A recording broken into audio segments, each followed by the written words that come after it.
Hey, this is Mr. Morrison here to go over your homework with you for the test tomorrow. So the first word problem we have here is about Darlene, who spends $15.25 on supplies to make lemonade to sell on her sidewalk. At least how many glasses of lemonade must she sell at 52 cents per glass to make a profit?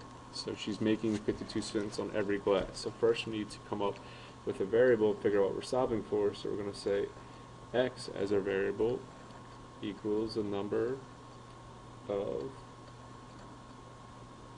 glasses of lemonade.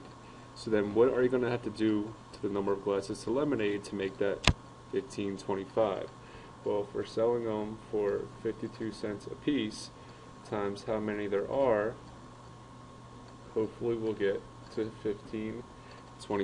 So this side of it is how much you're making, this side is how much you cost. Which side would you want to be bigger? You want to make more money, so Pac-Man would have to eat this one. So that would be our inequality to solve this. So now we actually have to go about solving this. So from this part we're going to divide both sides by 0.52. That cancels out, divide by 0.52. So x would have to be greater than 29.3. So could she sell 0.3 glasses? Could she sell a third of a glass? No. So even though it wouldn't round up to 30, even if it's 0.1, we still have to make it go up to 30. So make sure you write it in a sentence. Darlene must sell 30 glasses of lemonade. And that's your first answer. Moving on to number 2. The attendance at a high school basketball game is 47 people. The school's goal is to have at least 5.5 times as many people at the next game. At least how many people does the school want at the next game?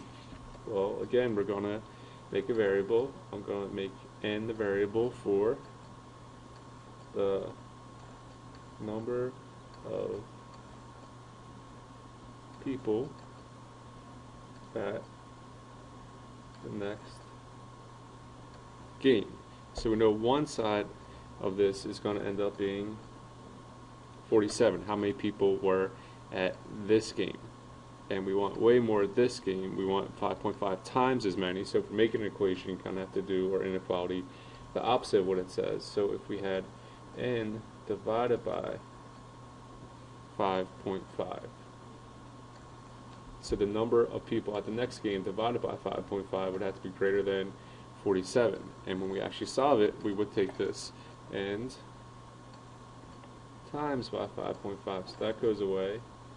Times by 5.5 over here to get n is greater than 258.5 people. And could you have a person?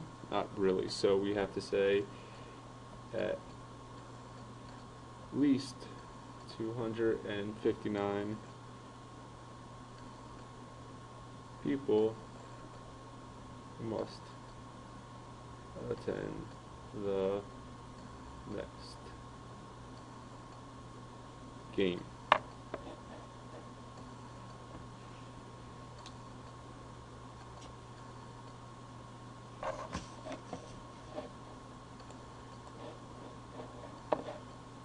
Alright, moving on to the next one. Ian has $403. The VCR costs $135, and he can purchase tapes for $855. What is the greatest number of tapes he can purchase? So I'm going to say T equals the number of tapes. That's what we're looking for.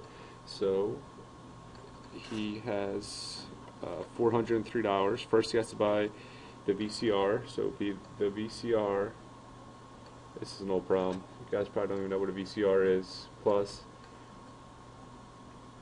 $855 T for each tape would have to be less than what he has. So the cost of the VCR plus the tapes, each one he can buy, has to be less than how much money he has. So the first step, we got to undo this backwards of how we would solve it would be subtract 135. Subtract 135, that goes bye-byes, so then you have 8.55t is less than or equal to 268.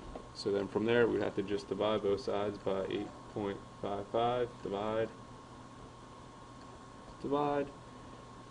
So t would have to be less than or equal to 31.34. And again, could you buy 3.34 of a t? Nope, so we have to round down in this particular example because he doesn't have enough money, so Ian can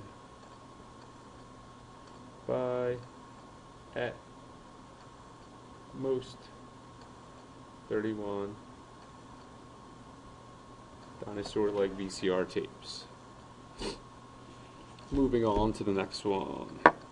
4 friends spend a weekend mowing lawns to raise money. After reimbursing, giving back money to their parents, $24 for the gas and equipment, and then splitting the profits equally, they each took home at least $43, at least how much money they make in total. So we're going to say, I'll make this x equals the total over the weekend. So you had the total, but then what did their evil, mean parents make them do? Give back, subtract money from them. Then when you subtract the money, they took that money that they had, this is the money they had after they paid their parents back, and they had split up equally, so they had divided into 4 parts. And then you had to see how much they had each when that was done, which was $43. And it says at least that much, so that they could have had more, so Pac-Man would go towards there. The inequality symbol will point there. Then the first step would be to to times by 4. So we're going to times that side by 4 to make that go away underneath. Times that by 4 and end up with 172. So x, bring that down, minus 124 is greater than 172. And then we have to take the 24, add it to both sides. So x is 196.